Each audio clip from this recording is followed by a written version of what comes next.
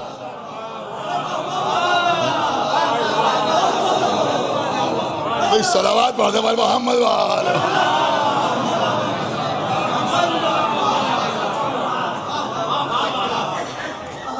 ایک صلوات اور پڑھتے پر محمد وآلہ.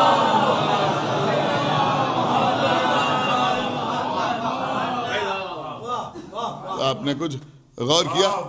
جبکہ حقیقت یہ ہے کہ جناب خدیجہ کی جو عمر مبارک تھی وہ 28 سال کی، 28 سال کی جناب خدیجہ. اور پیغمبر اسلام کتنے سال کے؟ کہ پیغمبر اسلام 25 سال کے. تو جناب خدیجہ کی عمر تھی 28 سال اور پیغمبر اسلام کی عمر تھی 25 سال. جناب خدیجہ کے ساتھ عقد ہوا. اب اللہ نے صاحب اولاد بھی بنایا تو خدیجہ ہی کو بنایا. غور کیا آپ نے؟ خدیجہ ہی کو بنایا. حالانکہ وہاں مسئلہ صرف یہ ہے کہ ان کو 6 سال کا بتانے کے لیے ان کو 6 سال کا بتانے کے لیے جناب خدیجہ کو 40 سال کا کہہ دیا جاتا ہے. اما جناب خدیجہ کو تم 140 سال کا کہو، 140 سال کا کہو، اس سے خدیجہ کی عظمت پر کوئی فرق نہیں پڑتا اور نہ پیغمبر کی عزت پر کوئی حرف آتا ہے. لیکن یہ جو تم نے 6 سال کی بنا لی وہ آج سنبھالے نہیں سنبھالی جا رہی.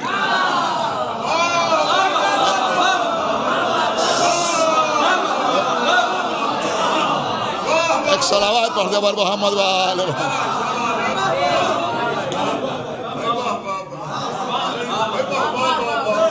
ایک صلوات اور پڑھتے پر محمد وآلہ.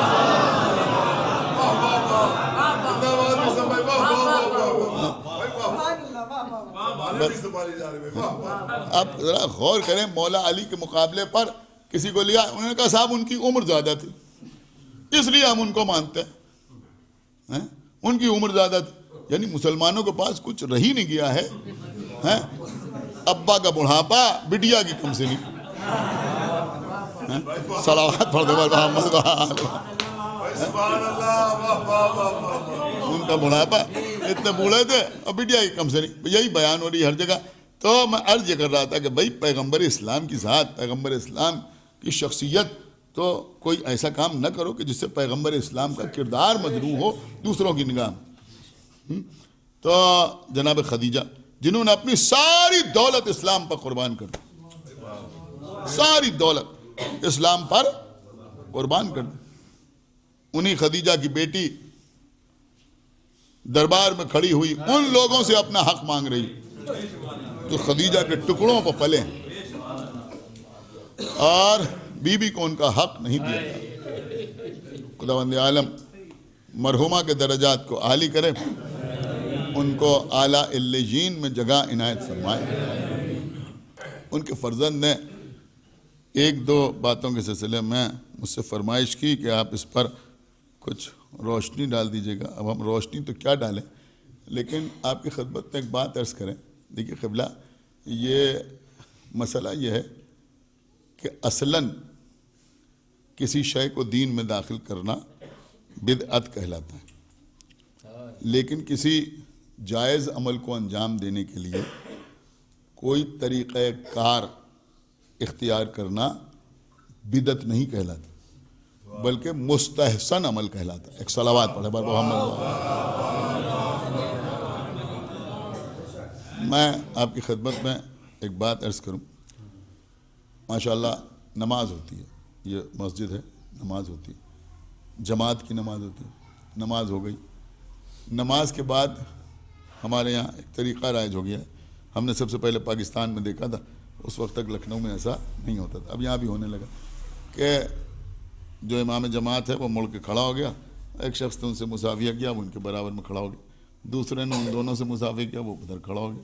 تیسرا اس کے بعد کھڑا ہو گیا، چوتھا اس کے بعد کھڑا ہو گیا، پانچواں اس کے بعد کھڑا ہو گیا، اور سب کھڑے ہو گیا. اس کے بعد انہوں نے کہا کہ ان اللہ و ملائکتہ یصلون علی النبی یا ایھا الذین آمنوا صلوا علیہ وسلموا تسلیما.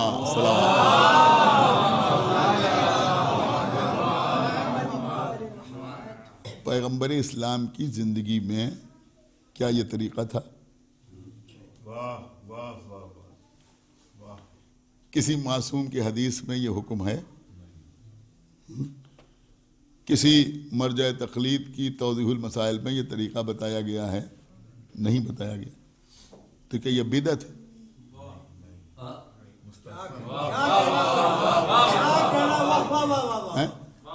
غور نہیں کر رہے ہیں. کیا یہ بدعت ہے؟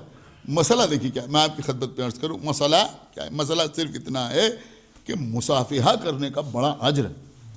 یہ جو آپ مصافحہ کرتے ہیں یہ کوئی معمولی چیز نہیں ہے. اس کا بڑا ثواب بیان کیا گیا. جب تک وہ ہاتھوں میں گرمی رہتی ہے، فرشتے جو ہیں وہ آپ کے لیے تسبیح کرتے رہتے ہیں یا استغفار کرتے رہتے ہیں. تمام فضائل مصافحہ کرنے کے احادیث میں بیان کیے گئے. تو اب نماز کے بعد سب سے مصافحہ کر لیں، اس کے لیے ایک طریقہ اختیار کر لیا گیا. تو اس میں کوئی برائی تو نہیں یا ہے؟ معاملہ نہیں ہے. اب اگر کسی کو اعتراض کرنا ہو، بحث کرنا ہو، تو وہ بحث اس بات پر کرے کہ مصافحہ کرنا صحیح ہے یا غلط ہے. سمجھا؟ مصافحہ کرنا صحیح ہے یا غلط ہے. اس طریقے کے اوپر بحث نہیں کی جا سکتی، اس لیے کہ یہ تو ایک طریقہ اس لیے اختیار کر لیا گیا کہ سب سے مصافحہ کر لیں. اب اس کے بعد کیا پڑھنا؟ اس کے بعد صلوات پڑھنا ہے. تو اب صلوات پڑھنا ہے، اس کا بھی ثواب ہے، اس کا بھی اجر ہے. صلوات کے بغیر نماز نہیں ہوتی، سمجھ رہا؟ تو صلوات پڑھنے کا کتنا ثواب ہے اس کا تو ہم کو اندازہ ہی نہیں ہو سکتا کتنا ثواب ہے. تو اب یہ جو عمل کیا جاتا ہے اس میں دو چیزیں ایسی ہیں جن کے سلسلے میں احادیث بھی ہیں، سمجھا؟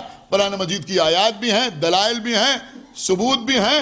تو اب ان دو کاموں کو انجام دینے کے لیے ہم نے ایک طریقہ اختیار کر لیا. تو اس طریقے کو اختیار کرنے میں کوئی مسئلہ نہیں ہے، یہ بدعت نہیں ہے، بلکہ یہ ایک بہترین طریقہ ہے. بالکل اسی طرح سے معاملہ فاتحہ کا ہے. اب کچھ لوگ کہتے ہیں صاحب یہ فاتحہ کہاں لکھا ہے؟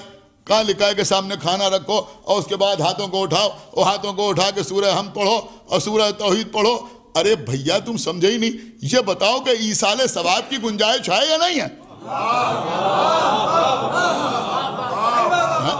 ایک صلوات پڑھے بر محمد وآل محمد.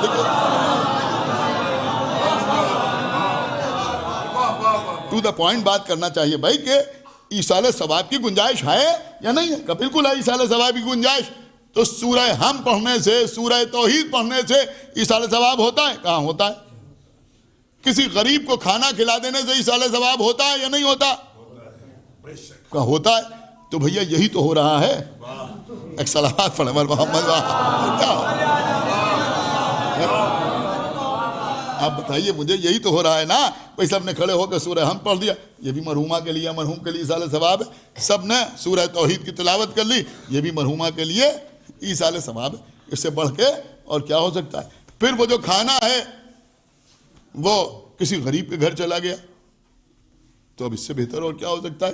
اور پھر سب سے بڑی بات یہ ہے کہ کسی غریب کے گھر چلا گیا جس کو اتنا بہتر کھانا عام طور پہ نصیب نہ ہوتا ہو، نہ ملتا ہو. اب اس نے اچھا کھانا کھا لیا ہمارے مرحوم کے نام پر یا مرحومہ کے نام پر، تو اس سے اچھا ایصال ثواب اور کیا ہوگا بھائی؟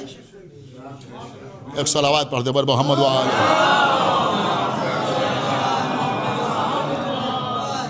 اب دیکھیے ایک مسئلہ الگ ہے، وہ بھی میں بالکل واضح کر دوں آپ کی خدمت میں کہ یہاں تک تو معاملہ بالکل درست ہے، اس میں کوئی مسئلہ نہیں کہ آپ وہ کھانا جو ہے کسی مرد مومن کو، یعنی شیعہ ہونا بھی ضروری ہے اس لیے کہ کسی شیعہ جو ولایت کا قائل ہو. ایک صلوات پڑھے بر محمد وآل محمد. ایک صلوات اور پڑھے بر محمد وآل محمد. تو اس کے گھر چلا گیا یا کسی نے کھا لیا تو کوئی مسئلہ نہیں ہے. لیکن اب خدا جانے مجھے یہ پڑھنا چاہیے نہیں پڑھنا چاہیے، لیکن بہرحال حقیقت ہے. تو میں آپ کی خدمت میں عرض کر رہا ہوں کہ اللہ نے ایک کتاب نازل کی جس کو کہتے ہیں تورات، وہ تو اللہ کی طرف سے آئی، اور ایک کتاب اور ہے جس کو کہتے ہیں توضیح الاورات. ایک صلوات پڑھ بر محمد. ایک صلوات اور پڑھ بر محمد.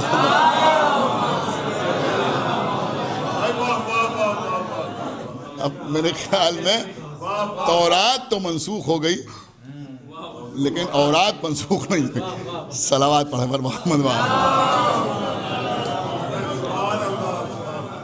تو وہ سب مسئلے جو ہیں وہ بالکل الگ، وہ بالکل الگ. اور ان کا شریعت سے کوئی تعلق نہیں. وہ کھانا ایک گھر میں جائے گا یا 2 گھروں میں جائے گا یا 4 گھروں میں جائے گا یا 5 گھروں میں جائے گا, اگر آپ 10 لوگوں کو بٹھا دیں اور وہ بیٹھ کے وہ کھانا کھا لیں تب بھی کوئی مسئلہ نہیں ہے, وہ بھی ایصال ثواب. کسی ایک آدمی کے گھر میں وہ چلا جائے تو وہ بھی ایصال ثواب. اب یہ کہ ایک ہی کو دیا جائے, 2 کو نہ دیا جائے, ایون نمبرز میں دیا نہ جائے, آڈ نمبرز میں دیا جائے, ان ساری چیزوں کا تعلق جو ہے وہ توضیح الاورات سے. ایک صلوات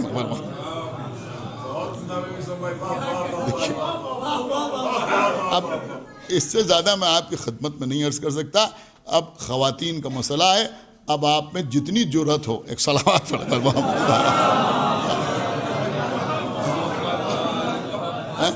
ہم نے تو پڑھ دیا, ایک صلوات پڑھ دے محمد. بہت سی چیزیں اس طرح کی ہیں تو ان کا بہرحال کوئی تعلق جو ہے ان سے, شریعت سے یا دین سے کوئی تعلق نہیں, بالکل نہیں, کوئی تعلق نہیں. کیا کیا اس میں رکھا جائے گا, یہ رکھا جائے گا اور یہ نہیں رکھا جائے گا, تو یہ سب چیزیں بالکل الگ. میرے خیال میں اس سے بڑھ کے بات نہیں عرض کی جا سکتی. یہی مسئلہ یہاں بھی ہے قبلہ کہ اب وہ 40واں ہونا, اب وہ 2 چاند 3 چاند اور یہ دن اور وہ دن, ہاں ان سب کا تعلق توضیح الاورات سے, شریعت سے کوئی تعلق نہیں. ہاں ایک بات کا تعلق شریعت سے تو نہیں ہے لیکن محبت سے. وہ کیا ہے؟ وہ یہ ہے کہ 40 دن میں 40واں نہیں ہوگا, 1 دن کم ہو 2 دن کم ہو اس میں 40واں ہو جائے گا. میں اس کی مخالفت نہیں کروں, یہ بالکل صحیح ہے. اس لیے کہ ذہن میں یہ ہے کہ امام حسین کا چہلم ہوتا ہے, دیکھیے اس کا بھی ثواب ملے گا. تو ہم اپنے غم کو امام حسین کے غم سے کم رکھیں. صلوات پڑھتے بال محمد وآل محمد. یہ جو جذبہ ہے, اب اس کو آپ شریعت کے ترازو پر نہ دیکھیے, اس کو آپ کسی مرجع تقلید کی توضیح المسائل میں نہ دیکھیے, کسی مولانا سے جا کے نہ پوچھے کہ حلال ہے یا حرام ہے. نہیں, یہ مسئلہ نہیں ہے, بلکہ یہاں صرف دل کا معاملہ ہے, صرف محبت کا معاملہ ہے کہ بھائی آقا حسین کے غم سے ہمارے مرنے والے کا غم کم رہے.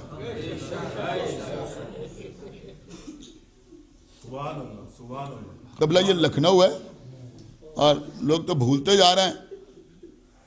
اب میں کیا آپ کی خدمت میں عرض کروں, آپ اگر آپ کے گھر میں کوئی پرانا کسی کے 40ویں کا رقعہ رکھا ہو آپ ہی کے بزرگوں میں یا کسی اور کا, تو آپ جا کے دیکھیے گا اس لکھنؤ میں اپنے مرنے والے کے لیے چہلم کا لفظ استعمال نہیں ہوتا تھا. سمجھ رہے ہیں آپ؟ بڑے بڑے پڑھے لکھے لوگوں کے گھر میں لکھا جاتا تھا, پہلے اوپر نام لکھا ان کا, ان کے 40ویں کی مجلس. اب آپ یہاں لغت نہ اٹھا کے دیکھیے, 40ویں کا مطلب بے شک وہی ہے جو چہلم کا ہے, لیکن صرف یہ کہ یہ لفظ امام حسین کے لیے مخصوص, صرف امام حسین کے لیے یہ لفظ مخصوص ہے. لہذا 40واں جو ہے وہ صرف انہی کا, 40واں ہمارے مرنے والے کا چہلم جو ہے وہ امام حسین علیہ السلام. تو نہ کبھی 40 کا لفظ استعمال ہوا نہ کبھی چہلم کا لفظ. میں یہ نہیں کہہ رہا ہوں کہ کسی نے لکھ دیا تو غلط کیا, لیکن میں یہ عرض کر رہا ہوں کہ اتنی احتیاط تھی ہمارے شہر میں آقا حسین کی عزاداری کے سلسلے میں. بس عزیزوں, اور یہ بھی آپ سمجھیے کہ یہ 3 دن کے بعد تیجا, 10 دن کے بعد 10واں اور 20واں اور مہینہ اور 40واں ہم نے کسی کتاب پہ نہیں دیکھا, اور جو نہیں دیکھا وہ ہم کہیں گے بھی نہیں کہ ہم حوالہ اس کا آپ کی خدمت میں پیش کریں, لیکن ہم نے اپنے بزرگوں سے سنا ہے, اپنے بزرگوں سے سنا ہے. اور جن بزرگوں سے سنا ہے ان کے سر پر اگر امامہ نہیں تھا تب بھی وہ کسی عالم سے کم نہیں تھے. ایک صلوات پڑھیں بر محمد و آل محمد. ہر محلے میں ایسے بزرگ تھے جو ظاہر سی بات ہے کہ اس وقت کہ ذاکرین ان سے استفادہ حاصل کریں, ممبر پہ آنے والے ان سے پڑھیں, ایسے ایسے بزرگ ہر محلے میں ہوا کرتے تھے. تو ایسے بزرگوں سے میں نے سنا ہے کہ یہ تیجا اور 10واں اور 20واں اور 40واں یہ اس لیے رائج ہوا, اور امام حسین علیہ السلام کے سلسلے میں یہ سارے دن اس لیے منائے گئے کہ کچھ روایتیں ایسی ہیں کہ 3 دن کے بعد حسین کا لاشا دفن ہوا.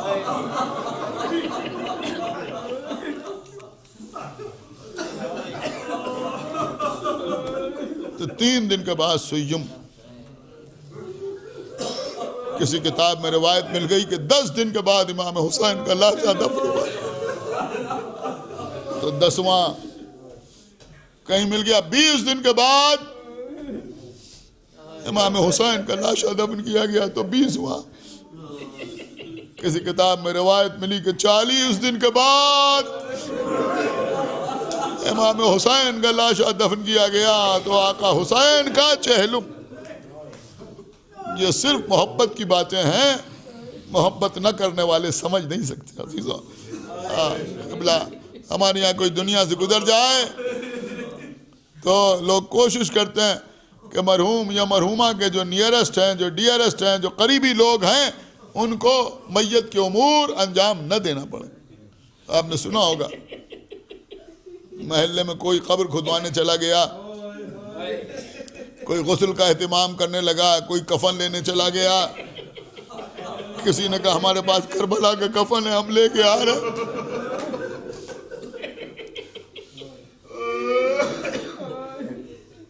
ان باتوں سے گھر والوں کو سکون ہوتا ہے۔ فلاں صاحب قبر کھدوانے کے لیے چلے گئے، وہ مولانا کو لینے کے لیے چلے گئے نماز جنازہ کے لیے، وہ غسل کا اہتمام کر رہے ہیں، وہ یہ کر رہے ہیں، وہ کر رہے ہیں، لیکن کربلا میں حسین کی بہن کے کانوں میں ایسی کوئی آواز نہیں آئی کہ حسین کے غسل کا اہتمام کیا جائے، حسین کے کفن کا انتظام کیا جائے، امام حسین علیہ السلام کی نماز جنازہ پڑھی جائے، حسین کو دفن کیا جائے۔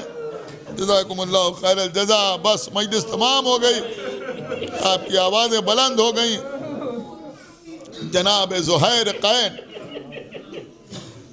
جو آقا حسین کے سامنے کھڑے ہوئے تھے اور تیر آ رہے تھے، وہ تیر کھاتے رہے اور امام حسین نماز پڑھتے رہے، شہادت کے درجے پر فائز ہوئے۔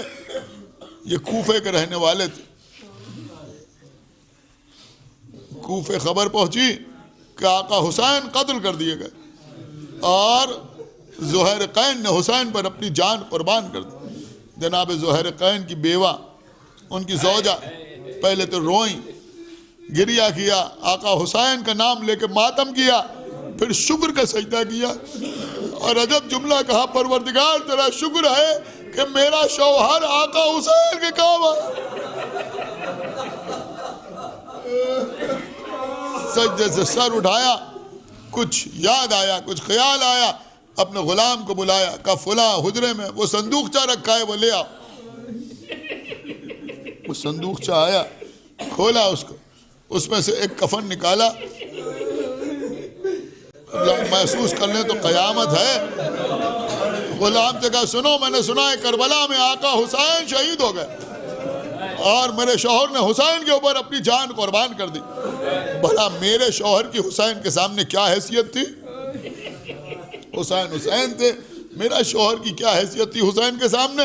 حسین تو نبی کے نواسے تھے، علی و فاطمہ کے بیٹے تھے۔ حسین کو تو شہادت کے بعد غسل بھی دیا گیا ہوگا، کفن بھی پہنایا گیا ہوگا، نماز جنازہ بھی پڑھی گئی ہوگی، عزت و احترام کے ساتھ دفن کیا گیا ہوگا، لیکن میرے شوہر کو کس نے پوچھا ہوگا؟ اسے کس نے غسل دیا ہوگا؟ کس نے کفن پہنایا ہوگا؟ لہذا یہ کفن لے کے کربلا چلے جاؤ اور میرے شوہر کی لاش کو پہچان کے غسل دینا، کفن پہنانا، دفن کر کے واپس آنا۔ غلام نے کفن لیا، کربلا کا سفر کیا، کربلا پہنچا، پھر واپس آیا، اپنی مالکہ کے سامنے سر جھکا کے کھڑا ہو گیا۔ مالکہ نے پوچھا کیا بات ہے، تم کفن دے آئے؟ اس نے کوئی جواب نہیں دیا۔ پھر پوچھا، اس نے پھر کوئی جواب نہیں دیا، پھر پوچھا، پھر کوئی جواب نہیں دیا۔ آخر میں کہا رہے بتاتا کیوں نہیں؟ اس نے اپنی ابا کے دامن سے کفن نکالا، مالکہ کے سامنے رکھ دیا، کہا رہے تو کفن دے کے نہیں آیا؟ پھر کہتی ہے تو تو بڑا اطاعت گزار بندہ ہے۔ اس کے بعد مالکہ نے اپنے غلام سے سوال کرنا شروع کیے کہ کیا تو کربلا جا نہیں پایا؟ اس نے کہا نہیں بی بی، میں کربلا ہو کے آ رہا ہوں۔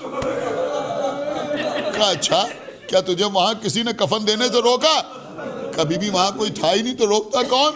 اب اس نے بڑا عجیب سوال کیا کہ کیا تو اپنے آقا کی لاشوں کو پہچان نہیں پایا؟ اس نے کہا نہیں بی بی پہچان لیا تھا. کہا پھر جلدی بتا کہ کفن کیوں نہیں دیا؟ اس نے کہا بی بی میں نے پہچان بھی لیا تھا, میں کربلا پہنچ بھی گیا, کربلا میں کوئی روکنے والا بھی نہ تھا, لیکن میں نے کفن اس لیے نہیں دیا کہ میرے پاس کفن ایک تھا, بے کفن لاشیں 72 پڑے ہوئے تھے. اے بی بی سب سے بڑھ کے میرے آقا کے آقا حسین کا لاشا بے گورو کفن پڑا.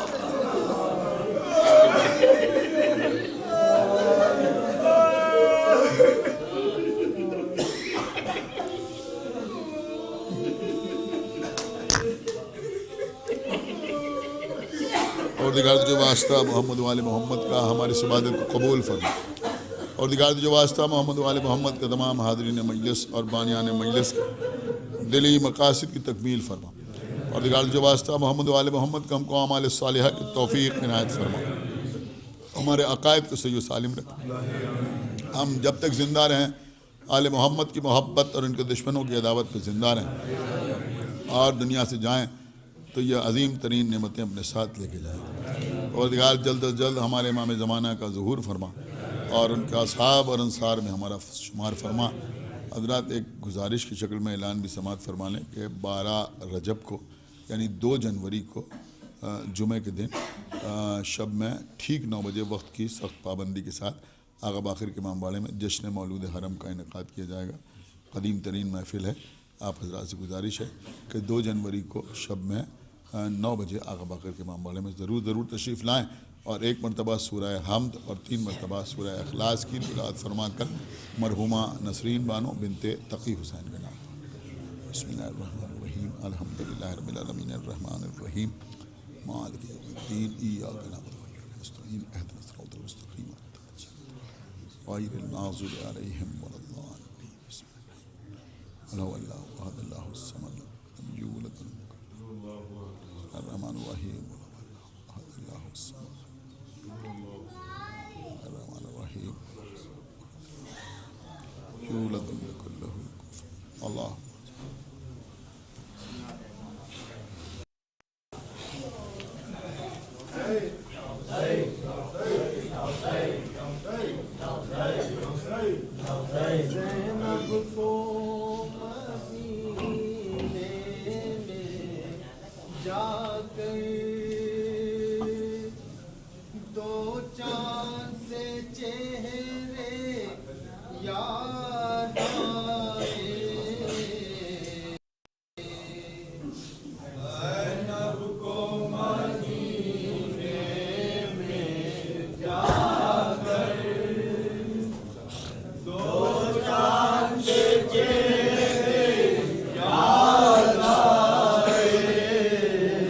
جب ماں کی نظر سے دیکھا گھر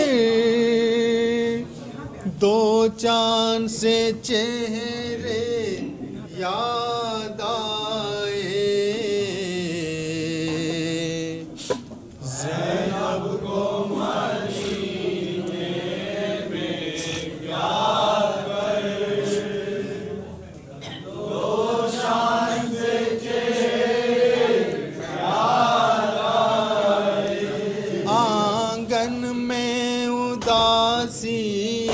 چھائی تھی حجرے میں عجب تنہائی تھی. آنگن میں اداسی چھائی تھی حجرے میں عجب تنہائی تھی.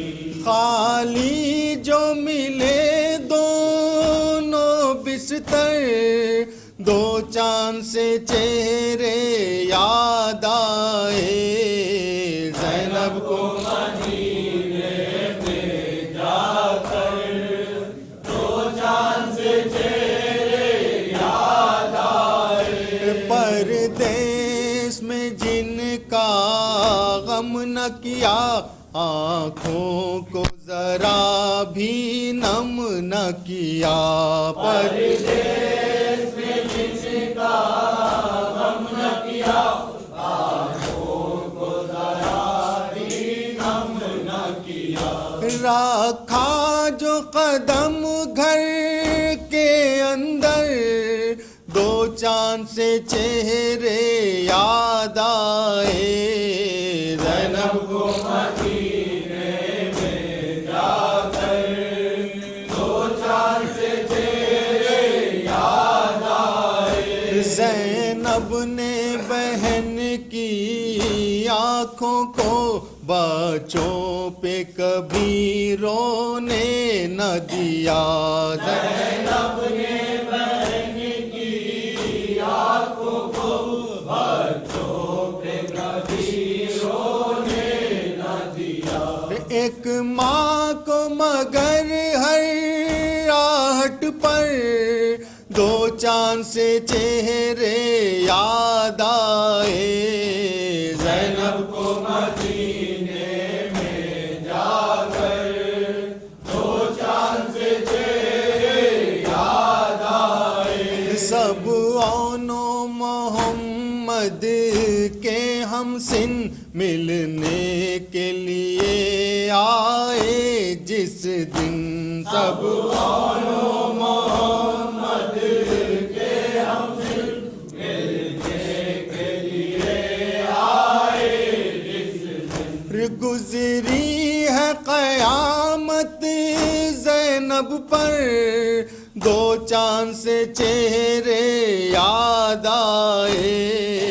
زینب کو مدینے میں جا کر دو چاند سے چہرے یاد آئے. جب پیاس کی شدت ہوتی تھی ایک تازہ قیامت ہوتی تھی. جب پیاس کی شدت ہوتی تھی ایک تازہ قیامت ہوتی تھی. جب جب بھی گئی پانی پر نظر دو چاند سے چہرے یاد آئے.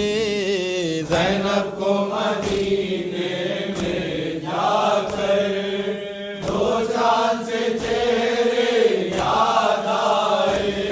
ایک بار سرور اس نوحے پر ہو جائے اگر زینب کی نظر.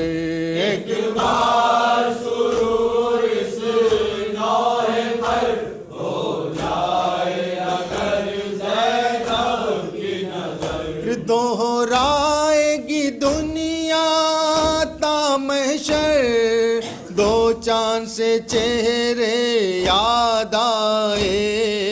زینب کو مدینے میں جا کر دو چاند سے چہرے یاد آئے. سغرا نے یہ خط میں لکھا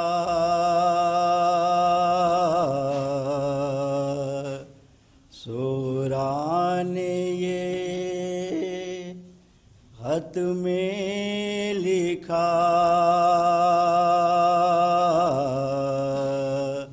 سغرا نے یہ خط میں لکھا سغرا نے یہ خط میں لکھا. بابا بہت بیمار ہوں سغرا نے یہ خط میں لکھا سغرا نے یہ خط میں لکھا. مشکل آیا جینا میرا بابا بہت بیمار ہوں سغرا نے یہ خط میں لکھا سغرا نے یہ خط میں لکھا. اس سے زیادہ کیا لکھوں حسرت یہ ہے بس دیکھ لوں اسے زیادہ کیا لکھوں حسرت ہے بس دیکھ لوں ایک بار چہرہ آپ کا بابا بہت بیمار ہوں شکران یہ خط میں لکھا شکران یہ خط میں لکھا کیسا میرا زار ہے ہر ایک دوا بیکار ہے کیسا میرا زار ہے ہر ایک دوا بیکار ہے سینے سے دل اگتا گیا بابا بہت بیمار ہوں شکران یہ خط میں لکھا شکران یہ خط میں لکھا کیا حال یہ بیٹی لکھے تم بھی اگر دیکھو مجھے کیا حال یہ بیٹی لکھے تم بھی اگر دیکھو مجھے دشوار ہو پہچاننا بابا بہت بیمار ہوں شکران یہ خط میں لکھا شکران یہ خط میں لکھا اب قاسم شبر نہیں بھیا علی اکبر نہیں اب قاسم شبر نہیں بھیا علی اکبر نہیں پھر کون دے لا کر دوا بابا بہت بیمار ہوں شکران یہ خط میں لکھا شکران یہ خط میں لکھا ملنے کوئی آتا نہیں کوئی ترس کھاتا نہیں ملنے کوئی آتا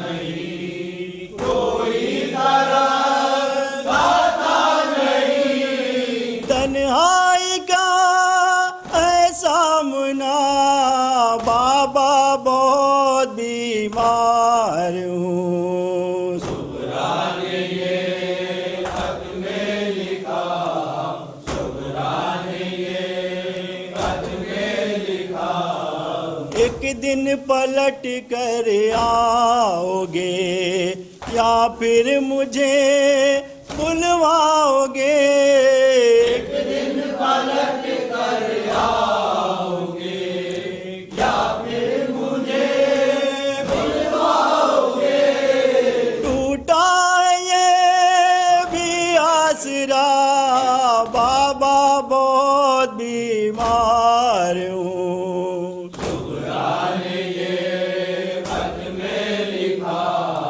شکران یہ خط میں لکھا دیدار کر لوں آپ کے مر جاؤں گی حسرت لیے دیدار کر لوں آپ کے مر جاؤں گی حسرت لیے دل ہے میرا یہ کہہ رہا بابا بہت بیمار ہوں شکران یہ خط میں لکھا شکران یہ خط میں لکھا اعجاز نے نوحہ لکھا سب حال صغرا کا لکھا اعجاز نے نوحہ لکھا سب حال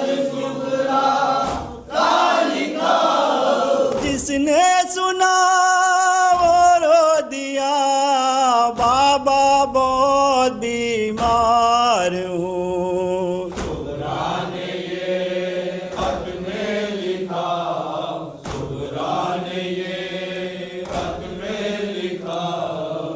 حسین یا حسین یا حسین یا حسین یا حسین یا حسین یا حسین یا حسین یا حسین. السلام علیکہ یا عبد اللہ، السلام علیکہ یا ابن رسول اللہ، السلام علیکہ وعلی جدک و ابیک، والسلام علیکہ وعلی امک و اخیک، السلام علیکہ جمیعا شہداء کربلا سیران کربلا، السلام علیکہ یا حسین علی ابن الحسین اولاد الحسین اصحاب الحسین. السلام علیکم ورحمۃ اللہ وبرکاتہ.